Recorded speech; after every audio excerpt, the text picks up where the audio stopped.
Timeless wisdom meets modern leadership. In this illuminating session, author Chaitanya Charan joins Sachin Sharma, publisher at HarperCollins India, to explore how Bhagavad Gita offers powerful insights into decision making, resilience, and purpose for today's leaders. A very happy World Book Day to all readers. And with me today is our author, Chaitanya Charan Prabhuji. And Chaitanya Charan Prabhuji has written a fascinating book called Gita for the CEO. And I'm going to be in conversation with Chaitanya Charan Prabhuji today to discuss about the book, to discuss about his philosophy and some tidbits about his life as well. So, Prabhuji, Hare Krishna, and welcome to our World Book Day discussion. Delighted to be here. Thank you, Sachin. I am currently on North America tour. I'm in Portland, and I have been taking this book with me, and everywhere people are loving the book, especially the layout and the design. That's what makes the book seem very authoritative, making it hardbound with a brilliant idea from your side. And I've observed two things. One is, especially in the West, there's the increased interest in traditional wisdom and how traditional wisdom can help us in daily life. And there are two distinct strands. One is the strand of Buddhism, and the other is the strand of Stoicism. And I feel the Bhagavad Gita actually offers the middle way between these two. The Buddhism is about negating the self, because ultimately the self and idea of the self is itself the source of all suffering. Yeah. And we need to go beyond the idea of the self. Now, on the other, Stoicism is about disciplining the self. Disciplining the self. And now the Bhagavad Gita, if you consider these two to be pendulum, in between, the Bhagavad Gita says that we don't have to negate ourselves, but we have to realize our higher self. There's a part of us which people say, I have my inner demons and I have to fight against those demons. That's a lower self. So Buddhism is got it right that we have to negate the self, but not the entire self, that lower self. And what Stoicism has got right is disciplining the self. But what do we discipline? It's like we discipline lower impulses so that the higher self can come out. And when I'm presenting the Bhagavad Gita, even to Western audiences from this perspective, and this book is meant to do that as one of its objectives, they're loving it. So, especially there's a chapter on mindfulness, how to be mindful. And I feel that's the other area where from Buddha the mindfulness has come in. But mindfulness with a more spiritual and intellectual foundation and philosophy that comes from the Bhagavad Gita, I think this is a niche that has not yet been tapped. And I'm happy to see the response over here. Prabhuji, I'll come to the mindfulness because I know you love playing with words. You know, wordplay happens to be your one of your favorite activities. But before that, I'll just come to the title of the book. It says Gita for the CEO. Now, for a non-CEO, would this book not be of any use? Why did you decide to choose it? Choose this title for the book? Is this only for CEOs, or is there some logic behind it? Yeah, so I use the acronym called SIP, SIP, that self-leadership. Each one of us has to become the CEO of our own life. There are different parts within us, like our inner demons, they pull us in different directions. And unless a person is integrated or put together, they cannot really achieve anything substantial in life. So that's, we all have to be self-leaders. And then second is informal. Whether we have a formal position or not of leadership, each one of us influences others. So we may be in the role of CEO for our children, for our family. In a team, the ethos with which each team member works affects the team. Although the ethos is primarily determined by the boss and the hierarchy of authority. But there's a lateral influence also which is there. So we are all informal leaders. Okay. And that's one of the things I talk about, that there's leadership by position and there's leadership by disposition. So, yes. For example, Krishna never became the king of Ayodhya.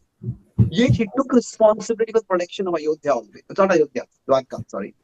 Of Dwarka. Yeah. So he was a leader by disposition in his manifest Leela here. So there is leadership by disposition, which is informal leadership, and P is potential leadership.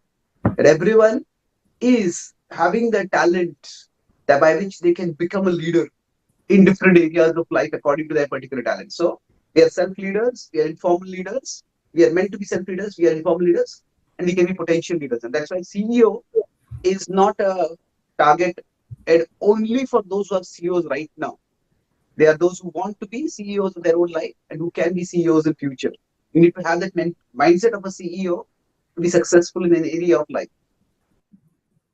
So basically, what that means is this book uh, is as useful to a CEO, basically a professional CEO, as to maybe a housewife or a gardener or any person in any realm of life. Is that Yeah, so, of Prabhuji? course. Yes, definitely. Now, that brings me to another important point, which is, see, leadership is all about, is mostly, is 90% about taking decisions. Yeah. And the rest 10% is, of course, execution. Now, somebody who's not working at a senior position, maybe a very junior position, how do you give that person a guide that teaches him to you know take decisions 90% of the times when the person is doing execution 90% of the times? Yes. In the Bhagavad Gita, there is a concept called Kshetra. Kshetra is the area of influence that we have. Uh-huh.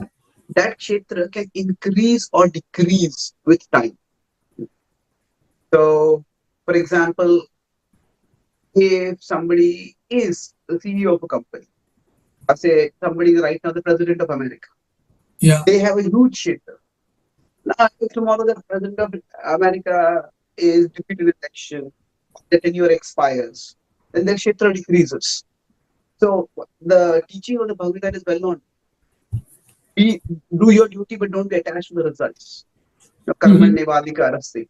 Now that is actually to empower us to do our best independent of the sphere of influence that we have. Ours, put in the effort. We get from the effort is not necessarily in our control. So that's where sometimes detachment can be seen as apathy or irresponsibility or not caring. But the way the Gita explains detachment is that detachment enables us to maximize our commitment, our contribution without being fixated on the results. So Hmm. right now, as you said, somebody in a executive position and not in a decision-making position simply has to do things. Yes. They take the responsibility to do their job as well as they can. By the competence, by the commitment that they exhibit, they will in future rise to more influential position where their decisions will matter. So rather than worrying how much decision making power I have, whether it is this much or this much or this much, we focus on how well am I using the decision making power that I have. That's what detachment enables us to do. And because the Gita is not just talking about detachment, it's talking about dedication or dutifulness plus detachment. The dutifulness is use whatever decision making power I have as well as I can. And detachment is whether the decisions have a ripple effect, how far they have a ripple effect, that we can't control. But the decision making power increases to the extent we use it properly. Prabhuji, you are currently in the US. Now, this Yeah. philosophy of action without being attached to the fruit of the action, it's a philosophy which is absolutely opposite of what the West thinks. The West thinks that if you're not attached to the result, you will not be motivated. That's a very Western way of looking at it. So Correct. do you have people who come and tell you that no, the Gita is all this is all bullshit, this doesn't work in the West? Is there something like that you face? Yeah, definitely. Because see, at one level, the Gita is a book that is having some subtle and complex concepts. So Yeah. this detachment itself, so and somebody asked, this is a very common question. I said three levels. I said, look at the example of Arjuna itself. did Arjuna not set targets every day after the war would happen? When his life is like a war, he would have a target. I'm going to target this division of the enemy. I'm going to take on this particular warrior on the enemy side. And Krishna was there with him who spoke the Gita. He didn't tell him, "Hey, you have forgotten the Gita over here." So Mhm. sometimes some sections of the Gita are remembered. 247 is the verse be detached from the results. But 241 is 6 verses before is that be one pointed in your goal. So the Gita is not against setting goals. So that's why I differentiate between the word phala is results, which comes after the work is done. Goals is dheya. Goals are set before we do the work. And these Mhm. two are very different. The Gita is not against setting goals. In fact, should they set one goal, don't have 100 goals, because then the attention and the motivation will get dissipated. So we are meant to put in our best effort. As I set goals, have a vision. Let that inspire you. But the point we understand is that my actions alone don't produce the results. My actions matter, but my actions alone don't produce the result. So there Mhm. is, in the book I also explained that there is karma, which is our present actions. And then there is daiva. Daiva is destiny. And destiny is nothing blind or arbitrary. Destiny is just basically the sum total of our past karma, which plays a role. So karma, so present karma plus past karma will lead to the phala. Phala is the Mhm. result. So for example, say two young people are going to pick up a drum and play in a musical performance. One of them has practiced for 1,000 hours, and the other is picking up just after an hour of practice. Now both of them are playing the drum. When the first person plays the drum, the people will say more, more. Second person Exactly. plays the drum, the audience will say no more. Volume. So why the difference? It's the present action alone doesn't determine the results. Present action plus Yeah. past action, in this case, past practice, that Mm. determines the results. So that's why now among these three factors, present karma, past karma, and result. If you see what is in our country, what we want is the result. So let's envision the result. Let's dream about it. Let's have a clear mental picture of what we want. At the same time, the way things work, it's not just the present action that determines the results. But present actions is what we can do right now. The present actions plus past actions will bring the result. So sometimes the past actions may be favorable. And on those occasions, say somebody joins a team and the team is in the final stages of a project and the project becomes sensationally successful. And this person is treated as, oh, you're a great hero in the team. But they did very little present. They had past that was favorable. When India won the cricket World Cup, there's one player who didn't play a single match. And yet his picture was there in the World Cup winning team. So sometimes that happens. And sometimes the other thing happens Yeah. that we may put in a lot of work in a particular project, but then at the last moment somebody comes in and they steal the credit, and our name just comes as a footnote in the project contributors. So sometimes our present actions bear more results than what we merit. Sometimes they bear less results than what we merit. And this is just a fact of life. So that's why, like, we focus on our work. So don't be half-hearted in the work. And Mhm. in one sense, this is actually very similar to the Stoic way of living. But the Gita gives a greater philosophical context to the Stoic way of living. The Stoic way of living says that you can't control the result. You can't control what is situations you find yourself in, but you can control your decisions. But why you can't we control the situation? What is the reason for that? So that rationale the Gita gives, and that's why I find detachment actually a very life affirming way of functioning in all walks of life. That our action, the implication of the Gita when it says be detached from the results is our actions matter even if they don't seem to matter in the world's eyes.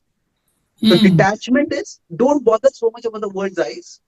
Focus on the intrinsic value of the work that you're doing. Yeah.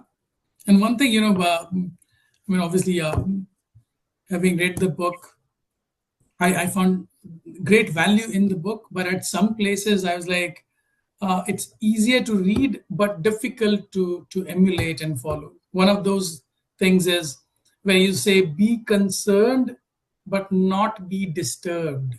Now, tell me Yes. something. If I'm concerned about something, sooner or later, without me being realizing, it's going to, move from concern to disturbance without me realizing this. So, how does one really maintain that level of consciousness wherein you stay within the concern zone but not venture into the disturbance zone? How does Yes. one do it? Yeah. That's definitely true. Just yesterday, I was in Washington, D.C. I came from there to the West Coast. I came to Portland now. So in DC, I was giving a talk when a young person asked that I was talking about how life has dualities. Yeah. And life always has ups and downs, kabhi khushi, kabhi gum.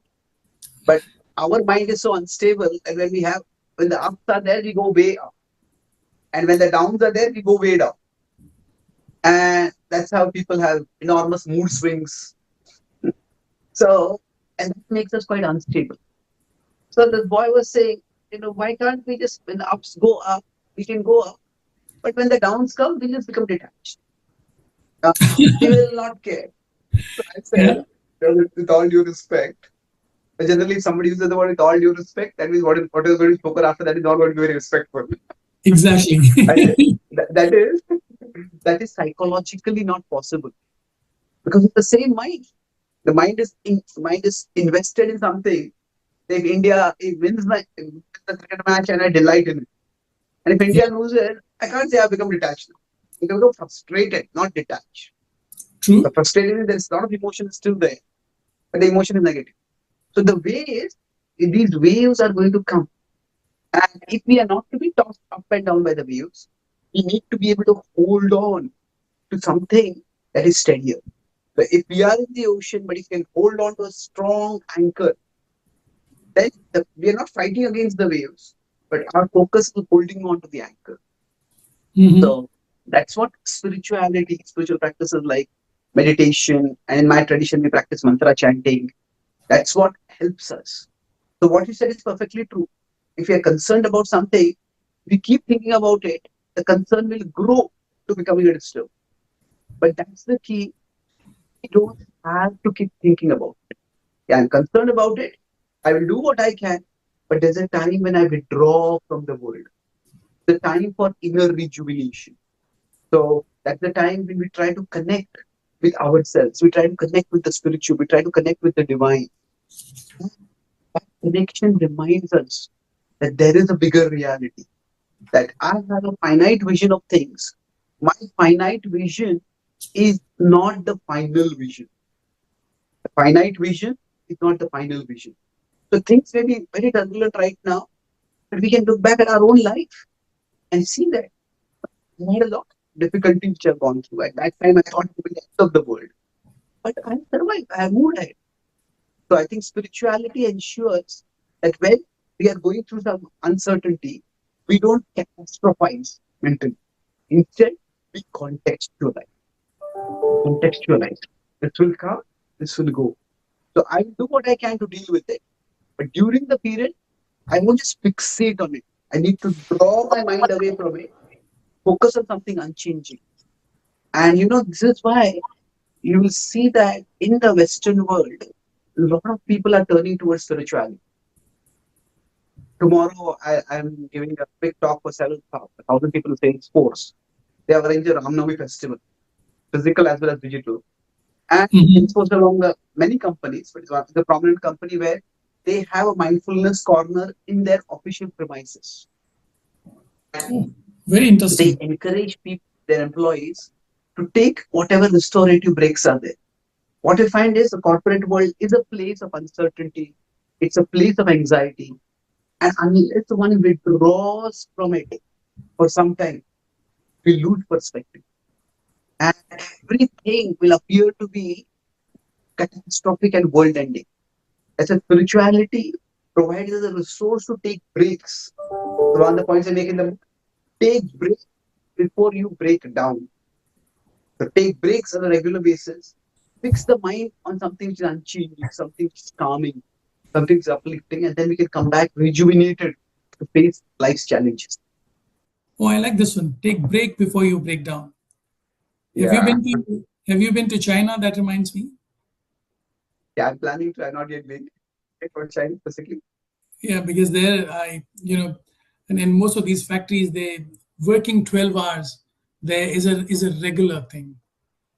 So Oh, that was one of the. So that brings me to another question that I had in my mind. So, Gita for the CEO, people who understand Gita, people who are believers may pick this book. But what about the people, what about readers who are, say, atheists or they're just agnostic?